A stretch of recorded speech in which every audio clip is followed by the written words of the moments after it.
ವೀಕ್ಷಕರೇ, ಇವತ್ತು ಗಾಂಧಿನಗರದ ಸುದ್ದಿ ಮನೆಯಲ್ಲಿ ಒಂದು ವಿಶೇಷವಾದಂಥ ವ್ಯಕ್ತಿಗಳನ್ನು ನಿಮ್ಮೊಟ್ಟಿಗೆ ಮುಖಾಮುಖಿ ಮಾಡ್ತಾ ಇದ್ದೇವೆ. ಸಿನಿಮಾ ಅಂದಾಗ ಅಲ್ಲಿ ಬಹುಮುಖ್ಯವಾಗಿ ಪ್ರಚಾರದ ಮತ್ತು ಒಂದು ಜನರ ಅಥವಾ ಮಾಧ್ಯಮದ ಮಧ್ಯೆ ಒಂದು ಸ್ನೇಹ ಸೇತುವೆಯಾಗಿ ಕೆಲಸ ಮಾಡುವಂಥ ವ್ಯಕ್ತಿಗಳು ಕೆಲವರು ಇರ್ತಾರೆ. ಅವರು ಎಲ್ಲೋ ಒಂದು ಕಡೆ ತೆರೆಯ ಮರೆಯಲ್ಲೇ ಇರ್ತಾರೆ ಹೊರತು ತೆರೆಯ ಮುಂದುಗಡೆ ಬರುವುದು ಬಹಳ ಅಪರೂಪ. ಇತ್ತೀಚಿನ ದಿನಗಳಲ್ಲಿ ಕೆಲವರು ಅವರ ಫೋಟೋಗಳನ್ನು ಹಾಕಿ ಹೆಸರುಗಳನ್ನು ಹಾಕಿ ಅಲ್ಲೂ ಕೂಡ ಅವರಿಗೆ ಒಂದು ಸ್ಥಾನವನ್ನ ಮಾನವನ್ನ ಕಲ್ಪಿಸಿದ್ದು ಕೆಲವು ವಿಷಯದಲ್ಲಿ ಹೆಗ್ಗಳಿಕೆ ಅಂತ ಭಾವಿಸಿದ್ರು ಬಹುತೇಕವಾಗಿ ತೆರೆಮರೆಯಲ್ಲೇ ಇರ್ತಾರೆ. ನೀವು ಸುಧೀಂದ್ರ ಅಂತ ಹೆಸರು ಕೇಳಿರ್ತೀರಿ, ನಾಗೇಂದ್ರ ಅಂತ ಹೆಸರು ಕೇಳಿರ್ತೀರಿ, ವಿಜಯ್ ಕುಮಾರ್ ಅಂತ ಹೆಸರು ಕೇಳಿರ್ತೀರಿ, ಇತ್ತೀಚಿನ ದಿನಗಳಲ್ಲಿ ವೆಂಕಟೇಶ್ ಅಂತ ಹೆಸರನ್ನು ಕೇಳಿರ್ತೀರಿ, ಅಥವಾ ಕಲ್ಲೇಶಿ. ಈ ತರ ಒಂದು 4-5 ಹೆಸರುಗಳು ಚಾಲ್ತಿಯಲ್ಲಿರ್ತವೆ. ಆದರೆ ಚಾಲ್ತಿಯಲ್ಲಿದ್ದ ಹೆಸರುಗಳೆಲ್ಲವೂ ಸಿನಿಮಾ ರಂಗಕ್ಕೆ ಬಹಳ ಮುಖ್ಯವಾಗಿ ಅದು ತನ್ನ ಕರ್ತುಶಕ್ತಿಯಿಂದ ಮತ್ತು ಕೆಲಸದಿಂದ ಪ್ರತಿದಿನವೂ ಚಾಲ್ತಿಯಲ್ಲಿರ್ತದೆ ಅಂತ ಹೇಳಲಿಕ್ಕೆ ಆಗುದಿಲ್ಲ. ಅಂಥ ವ್ಯಕ್ತಿಗಳಲ್ಲಿ ನಾಗೇಂದ್ರ ಮತ್ತು ಸುಧೀಂದ್ರ ಇವರಿಬ್ಬರನ್ನ ನಾವು ಬಹಳ ಮುಖ್ಯವಾಗಿ ಹಿರಿಯ ತಲೆಮಾರು ಅಂತ ಗಮನಿಸಬೇಕಾಗ್ತದೆ. ಇವತ್ತು ಅವರನ್ನ ಕರೀಲಿಕ್ಕೆ 2 ಕಾರಣ ಇದೆ. ಒಂದು, ಸಿನಿಮಾದಲ್ಲಿ PROಗಳ ಪಾತ್ರ ಎಷ್ಟು ಗಂಭೀರವಾಗಿದೆ ಮತ್ತು ಎಷ್ಟು ಮುಖ್ಯವಾಗಿದೆ. ಆದರೆ ಅವರ ವಯಸ್ಸು ಇವತ್ತು 56, 55 ಮುಗಿದು 56ಕ್ಕೆ ಅಡಿ ಇಟ್ಟಿದ್ದಾರೆ. ಇತ್ತೀಚೆಗೆ PROಗಳು, ಅವರ ಸ್ನೇಹಿತರು ಮತ್ತೆ ಸಿನಿಮಾ ರಂಗದ ಎಲ್ಲ ಒಂದು ಹಿತೈಷಿಗಳು ಅನಿರೀಕ್ಷಿತವಾಗಿ ಅವರಿಗೇನೆ ಸರ್ಪ್ರೈಸ್ ಅನ್ನುವ ರೀತಿಯಲ್ಲಿ ಅವರ ಒಂದು ಬರ್ತ್ಡೇಯನ್ನು ಕೂಡ ಆಚರಿಸಿದರು. ಹಾಗಾಗಿ ಈ ಎಲ್ಲ ಸುಖ ಸಂದರ್ಭಗಳಲ್ಲಿ ಅವರ ಒಡಲಿನ ಕಥನವನ್ನ ಮತ್ತು ಅವರ ಅನುಭವವನ್ನ ಕೇಳೋಣ ಅಂತ ನಾವಿಲ್ಲಿ ಕರೆದಿದ್ದೇವೆ. ಅವರು ಅತ್ಯಂತ ಪ್ರೀತಿಯಿಂದ ನಮ್ಮ ಕರೆಗೆ ಹೋಗೊಟ್ಟು ಇಲ್ಲಿ ಬಂದಿದ್ದಾರೆ. ನಾಗೇಂದ್ರ ಅವರೇ, ನಿಮಗೆ ಅತ್ಯಂತ ಪ್ರೀತಿಯಿಂದ ಸ್ವಾಗತ. ಹೇಳಿ ಸರ್, ಈಗ ನಿಮ್ಮ 26-27 ವರ್ಷದ ಅನುಭವದಲ್ಲಿ ಈ ಬಂದ ಅನುಬಂಧದಿಂದ ಶುರು ಮಾಡಿ ಅತ್ಯಂತ ಕೆಟ್ಟದ್ದಾಗಿ 1-2 ದಿನದಲ್ಲಿ ಮರೆಯಾದಂಥ ಮೊದಲ ಮಿಂಚು ನಿಮ್ಮ ಇತ್ತೀಚಿನ ಬಿಡುಗಡೆ ಆದ ಸಿನಿಮಾದವರೆಗೆ ನಿಮ್ಮ ಅನುಭವ ಬಹಳ ವೈಚಿತ್ರವಾಗಿದೆ. ಈ PRO ಅನ್ನೋದಕ್ಕೆ ಸಿನಿಮಾ ರಂಗದಲ್ಲಿ ಎಷ್ಟು ಬೆಲೆ ಇದೆ, ಎಷ್ಟು ಮಹತ್ವ ಇದೆ?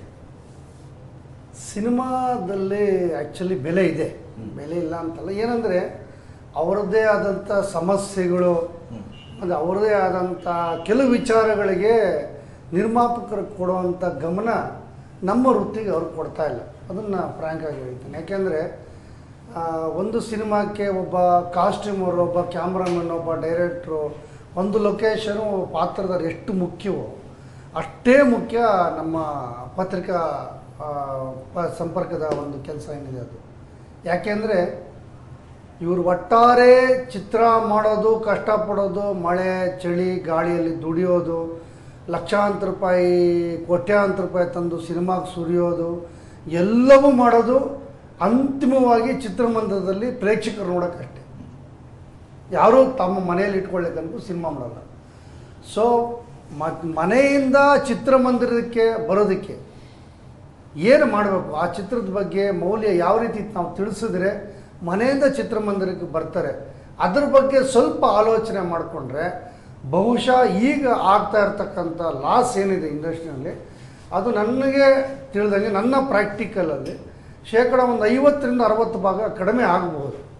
ಯಾಕೆಂದರೆ ಆ ಚಿತ್ರದ ಬಗ್ಗೆ, ಆ ಕಲಾವಿದರ ಬಗ್ಗೆ ಏನೋ ತಿಳುವಳಿಕೆ ಹೇಳಿದೆ ಚಿತ್ರಮಂದಿರಕ್ಕೆ ಬಾ ಅಂತಂದರೆ ಗುರ್ತಿಲ್ದವ್ರ ಮನೆಗೆ ಹೋದಂಗೆ, ಗುರ್ತಿಲ್ದವ್ರೇ ಕರೀದವ್ರ ಮನೆಗೆ ಯಾರೂ ಹೋಗೋದಿಲ್ಲ. ಸೊ ಆ ಕೆಲಸವನ್ನು ನಾವು ಮಾಡ್ತಾಯಿದ್ದೀವಿ.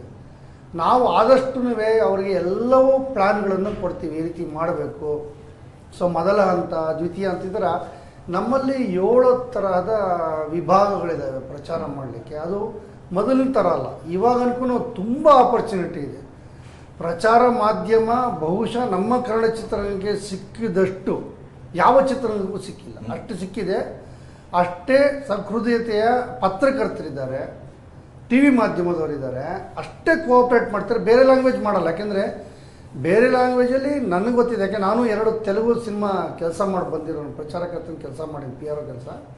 ಆದರೆ ಅಲ್ಲಿ ಕಮರ್ಷಿಯಲ್ ಲೆಕ್ಕ ಹಾಕ್ತಾರೆ. ಅಂದರೆ ಅವರಿಂದ ನಮಗೇನು ಬರುತ್ತೆ, ನಾವು ಅವ್ರಿಗೆ ಪ್ರಚಾರ ಕೊಟ್ಟರೆ ಅನ್ನೋ ಮನೋಭಾವ ಇದೆ. ನಮಗೆ ಅವ್ರು ಕೊಳ್ಳಿ, ನಾವು ಅವ್ರಿಗೆ ಕೊಡ್ತೀವಿ ಅನ್ನೋ ಮನೋಭಾವ. ಬಟ್ ನಮ್ಮಲ್ಲಲ್ಲ, ಆ ಥರ ಇಲ್ಲ. ನಮ್ಮಲ್ಲಿ ಸಾಕಷ್ಟು ಬೆನ್ನು ತಟ್ಟಿ ಸಹಕಾರವನ್ನು ಕೊಡ್ತಾರೆ. ಅದನ್ನು ನಮ್ಮಲ್ಲಿ ಎಷ್ಟೋ ಜನ ನಿರ್ಮಾಪಕರಿಗೆ ಅದನ್ನು ಬಳಸ್ಕೊಳ್ಳೋಕೆ ಬರ್ತಾ ಇಲ್ಲ. ಈ ಪ್ರಚಾರಕ್ಕೆ ಅಂತ ಒಂದು ಪ್ರತ್ಯೇಕವಾದ ಮೊತ್ತವನ್ನ ಪ್ರೊಡಕ್ಷನ್ ಅಲ್ಲಿ ತೆಗೆದಿಡುವಂತ ವ್ಯವಸ್ಥೆಯನ್ನ ನೀವು ಸಜೆಸ್ಟ್ ಮಾಡಲಿಕ್ಕೋ ಅಥವಾ ತರುವಂಥ ಪ್ರಯತ್ನ ಮಾಡಲಿಕ್ಕೋ ಅಥವಾ ಅವರನ್ನು ಆ ರೀತಿಯಲ್ಲಿ ಒಂದು ತಿಳುವಳಿಕೆ ಮೂಡಿಸ್ಲಿಕ್ಕೋ ಸಾಧ್ಯ ಆಗಲಿಲ್ಲ? ಖಂಡಿತವಾಗಲ್ಲ. ಅವರು ಚಿತ್ರೀಕರಣವೇ ಪ್ರಾರಂಭ ಆಗಿರಲ್ಲ, ರೂಮಿಗೆ ಕರೆಸ್ತಾರೆ ನಮ್ಮನ್ನು. ಆರಂಭದಲ್ಲೇ ಈ ಥರ ಒಂದು ಸಿನಿಮಾ ಮಾಡ್ತಿದ್ದೀವಿ ಅಂತ. ಆವಾಗ ನಾವು ಹೇಳೋದೇ ಅದು, ನೋಡಿ ಒಬ್ಬ ಆರ್ಟಿಸ್ಟ್ ಟೆಕ್ನಿಷಿಯನ್ಸ್ ಏನು ಬಡ್ಜೆಟ್ ತೊಗೊಳ್ತೀವಿ, ಇದು ಬಡ್ಜೆಟ್. ಈ ಬಡ್ಜೆಟ್ ಮಿನಿಮಮ್ ಬಡ್ಜೆಟ್ಟು 7 ರಿಂದ 8 ಲಕ್ಷ ರೂಪಾಯಿ ಟೋಟಲ್. ನಾನು ಹೇಳ್ತಾ ಇರೋದು ಒಂದು ಚಿತ್ರೀಕರಣ ಪ್ರಾರಂಭ, ಇಂದಿನಿಂದ ಚಿತ್ರೀಕರಣ ಪ್ರಾರಂಭ, ಜಾಹೀರಾತು ಕೊಡೋದ್ರಿಂದ ಹಿಡಿದು ಅಪ್ ಟು ರಿಲೀಸ್ವರೆಗೂ ಮಿನಿಮಮ್ ಬಡ್ಜೆಟ್ಟು 8 ರಿಂದ 9 ಲಕ್ಷ ರೂಪಾಯಿ ಬರುತ್ತೆ ನಿಮಗೆ. ಅಂದರೆ ಪ್ರಿಂಟ್ ಮೀಡಿಯಾ ಮತ್ತು ವಿಜುವಲ್ ಮೀಡಿಯಾ ಎರಡನ್ನೂ ಸೇರಿ? ಹಾಂ, ಖಂಡಿತವಾಗಿ. ಅಂದರೆ ನಾನು ಹೇಳ್ತಾ ಇರೋದು ಕಮರ್ಷಿಯಲ್ ಬಿಟ್ಟು, ಬಿಫೋರ್ ರಿಲೀಸ್ 1 ತಿಂಗಳು ಪ್ಯಾಕೇಜ್ ಏನಿದೆ ಅದನ್ನು ಬಿಟ್ಟು ಅಲ್ಲಿವರೆಗೂ ನಿಮ್ಗೆ ಐಡೆಂಟಿಫಿಕೇಷನ್ನು, ನಿಮ್ಮ ಪ್ರಾಜೆಕ್ಟ್ ಬಗ್ಗೆ ಸಾಕಷ್ಟು ತಿಳುವಳಿಕೆ ತಿಳಿಸ್ಬೇಕು ಅಂದರೆ 8 ರಿಂದ 9 ಲಕ್ಷ ರೂಪಾಯಿ ನೀವು ಬಜೆಟ್ ಇಟ್ಕೋಬೇಕು. ಬಟ್ ಇವತ್ತಿನ ಸಿನಿಮಾದ ಟೋಟಲ್ ಬಜೆಟಲ್ಲಿ ಇದು ತುಂಬ ನೆಗ್ಲಿಜಿಬಲ್ ಅಮೌಂಟ್ ಅಂತ. ತುಂಬ ನೆಗ್ಲಿಜಿಬಲ್. ಆಮೇಲೆ ಹೈಯೆಸ್ಟ್ ಪಬ್ಲಿಸಿಟಿ ಇದೆ. ಚಿಕ್ಕ ಉದಾಹರಣೆ ಹೇಳ್ತೀನಿ ನಿಮಗೆ. ಒಬ್ಬ ನಿರ್ಮಾಪಕ, ತುಂಬ ತೊಂದರೆ ಇರ್ತಕ್ಕಂಥ ನಿರ್ಮಾಪಕ ಒಂದು ಪ್ರೆಸ್ ಮೀಟ್ ಮಾಡಿಕೊಡಿ ಅಂತ ಹೇಳ್ತಾನೆ. ನಾವು 8,000 ರೂಪಾಯಿಲೂ ಪ್ರೆಸ್ ಮೀಟ್ ಮಾಡಿದ್ದೀವಿ. ಬರೀ 8,000 ರೂಪಾಯಿಲಿ ಪ್ರೆಸ್ ಮೀಟ್ ಮಾಡಿದ್ದೀವಿ. 6,000 ರೂಪಾಯಿಲಿ ಮಾಡಿದ್ದೀವಿ. 4,000 ರೂಪಾಯಿಲಿ ಮಾಡಿದ್ದೀವಿ. ಅದು ಅವನಿಗೆ ಕಡಿಮೆ ಅಂದರೆ ಒಂದು 3 ಲಕ್ಷ ರೂಪಾಯಿ ಪಬ್ಲಿಸಿಟಿ ಸಿಗ್ತದೆ.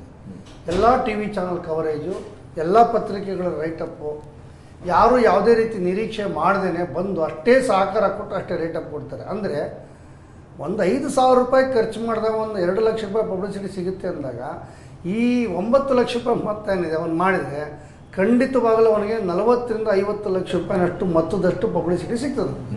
ನೀವು ತಂದೆಯವರು ಪತ್ರಕರ್ತರಾಗಿ ಅವರು ತುಂಬ ಗಂಭೀರವಾಗಿ ಸಂಯುಕ್ತ ಕರ್ನಾಟಕದಿಂದ ಹಿಡಿದು ಬೇರೆ ಬೇರೆ ಪತ್ರಿಕೆಗಳ ಕೆಲಸ ಮಾಡಿ ಒಂದು ಒಳ್ಳೆಯ ಹೆಸರನ್ನು ತಗೊಂಡಂಥ ಒಂದು ಕುಟುಂಬದಿಂದ ಬಂದವರು, ನೀವು ಪತ್ರಕರ್ತರಾಗದೇನೆ ಪತ್ರಕರ್ತರಿಗೆ ಪೂರಕವಾಗಿದ್ದಂಥ ಈ PR ವೃತ್ತಿಯನ್ನು ಯಾಕೆ ಆಯ್ಕೆ ಮಾಡಿಕೊಂಡ್ರು? ಇಲ್ಲ, ತುಂಬ ಒಳ್ಳೆಯ ಪ್ರಶ್ನೆ ಕೇಳಿದೆ ಸರ್. ಏನಾಗಿದೆ ಅಂದರೆ ನನಗೆ ಆ್ಯಕ್ಚುಲಿ ಇದು ಅನಿರೀಕ್ಷಿತವಾಗಿ ನಾನು ಈ ವೃತ್ತಿಗೆ ಬಂದಿದ್ದು.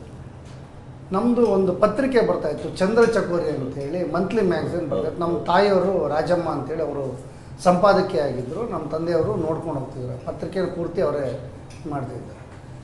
ನಾನು ಗಾಂಧಿನಗರಕ್ಕೆ ಹೋಗಿ ಫೋಟೋಗಳನ್ನು ಕಲೆಕ್ಟ್ ಮಾಡೋ ಒಂದು ಅಭ್ಯಾಸವನ್ನು ಬೆಳೆಸ್ಕೊಂಡಿದ್ದೆ. ಯಾಕೆಂದರೆ ಒಳ್ಳೊಳ್ಳೆ ಫೋಟೋಗಳು ನಾವು ಕಲೆಕ್ಟ್ ಮಾಡಬೇಕು ಅಂದಾಗ ನಿರ್ಮಾಪಕರ ಹತ್ರಕ್ಕೆ ಹೋಗ್ಬೇಕು ಅಂಥೇಳಿ ಆವಾಗ ಗಾಂಧಿನಗರಕ್ಕೆ ಹೋಗ್ತಿದ್ದೆ.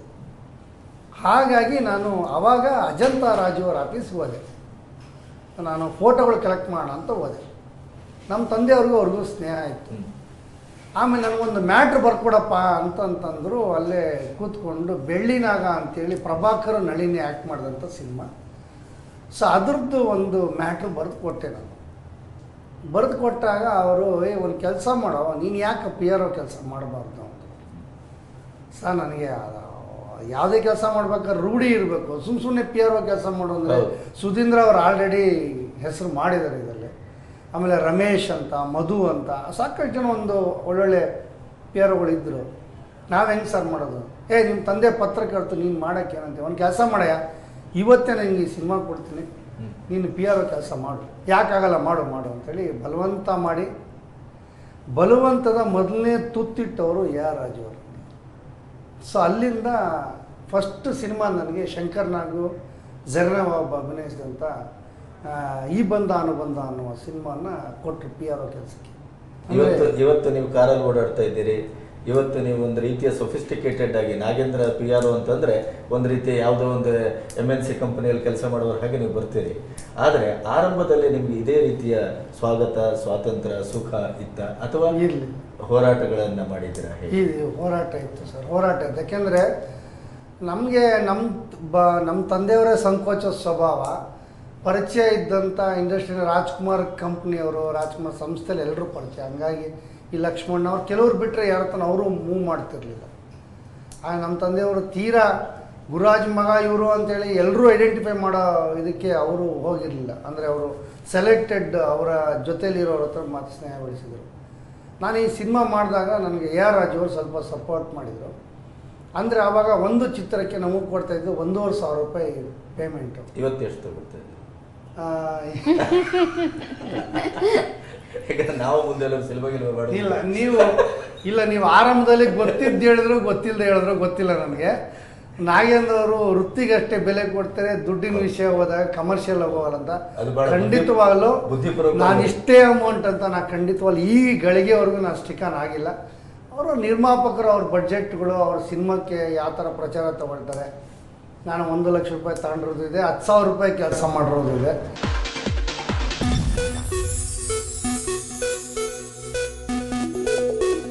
ವೃತ್ತಿಯ ಬಾಂಧವರು ಏನಿದೆ ಅಂದರೆ ನಿರ್ಮಾಪಕರು, ನಿರ್ದೇಶಕರು, ಪತ್ರಕರ್ತರು, ನನ್ನ ಗೆಳೆಯರು, ಇವರು ಮಧ್ಯೆ ಒಂದು ಕೇಕ್ ಕಟ್ ಮಾಡಿದೆ.